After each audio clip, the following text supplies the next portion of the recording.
Hello everybody. Today is going to be a version of things that showed up in the mail. Basically, I got the call from the video guys. They said they wanted me to come up and make a video.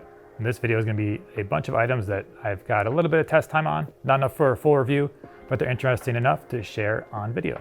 All right, we'll start with a new hip pack. There you go. Hip packs, not quite as novel as they used to be a few years ago. It seemed like everybody was coming out with a new hip pack. Nowadays, there's tons of different options, but this one actually caught my eye. It's from a small company called Tsuga, and this is the Tsuga Pivot Pro, handmade in North Carolina, United States. It's got a neat little feature that allows you to hold a water bottle against the back, just like that. You can put a full bottle there, and then once you're done with the bottle, once it's empty, you can put it on the outside. Just kind of keeps the balance of the hip pack nice and against you. It's got some big, good wide, almost like a backpack hip strap, so it doesn't shift around. Good storage inside. It's nice and bright too. Yellow inner fabric makes it easy to find all those little pieces that might go missing. And just really nice and adaptable. And as I mentioned, it's handmade. I'll give a quick demonstration of how that works. So it's got these little straps here. So the bottle's there. And when you're done with the bottle, you can flip it like this, like that. And then you could slide it in this way when it's empty, or if you just want to use the pack to carry maybe an extra layer, just kind of getting to be fall, and carry a windbreaker or rain shell. Fits in right there. This other strap keeps everything nice and secure. So basically, pretty simple, but well thought up, handmade hip pack from Tsuga. And that's the Tsuga Pivot Pro. On the topic of fall, wet weather riding, we have some new shoes from Fizik. These are the Terra Ergolace Gore-Tex. And if you forget that they have Gore-Tex, it says right on the side, Gore-Tex. Yeah, so basically waterproof, breathable membrane, but there's one downside, they're low top. So if you go through a deep puddle, the water goes over the top. And I'm a little confused by it. I've figured out that my ideal scenario for these is the day after it rains. So when the puddles aren't super deep, but it's still kind of wet, or maybe like a light sprinkle, they work. But for super inclement weather, you're probably better off with some waterproof socks or a higher top version. They're nice and stiff, they're comfortable, a little bit closer to, they're not cross-country shoe stiffness, but definitely not your softer downhill shoe. Decent traction, got some pretty good lugs in the Vibram sole, plenty of room for cleat placement. 210 bucks. Again, I'm not quite sure what they're for, just maybe it's where I live. It's super rainy here, and so when we need waterproof things, we need them to have better coverage, but if your feet get wet and you want something to protect you from a lighter rain, got the Fizik Ergolace Gore-Tex shoes. Next up, we've got new bottom bracket from Enduro. Enduro makes all kinds of bearings, maybe even the bearings that came in your bike. They're kind of the OEM supplier for multiple companies, but they also make aftermarket things. So if it's time to do a little refresh on your bike, wide range of options there. This is their max hit bottom bracket.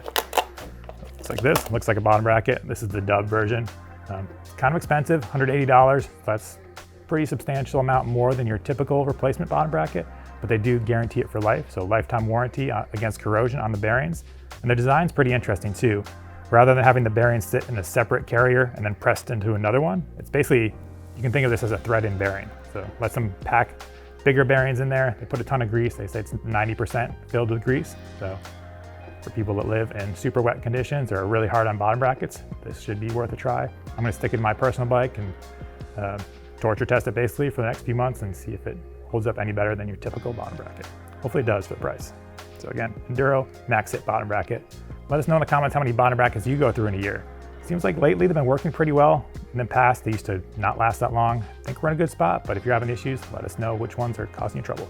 It's getting dark outside. Some people are heading indoors, indoor training, trying to stay in shape and not get fat on the couch. To help with that, we've got the Coros heart rate monitor.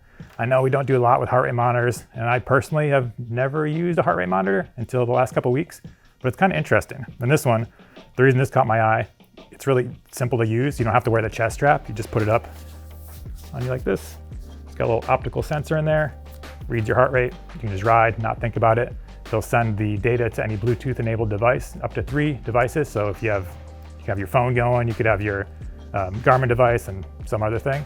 But basically just keeps track of your heart rate. You can kind of use that in your training to see how hard you've been trying or what levels you've been exercising at. It's pretty interesting.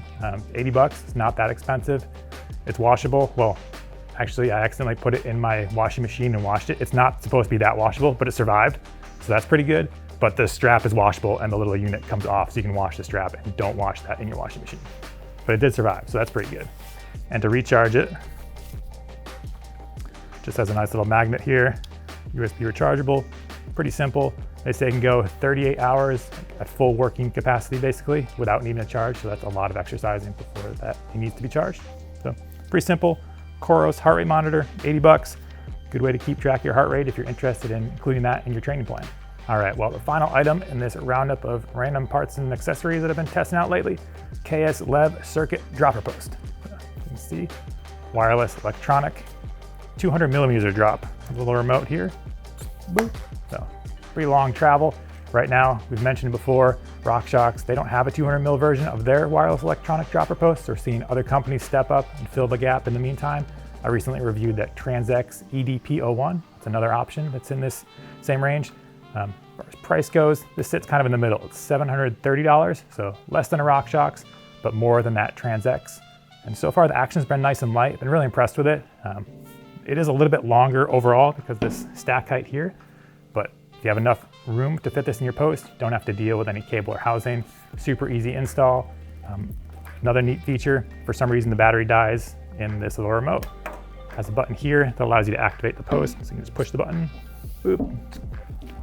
Get you out of the woods in a pinch. As for the battery, it's removable. KS says this is good for 12,000 actuations, which is a lot. That could be, depending on how much you ride, up to 3 months of use.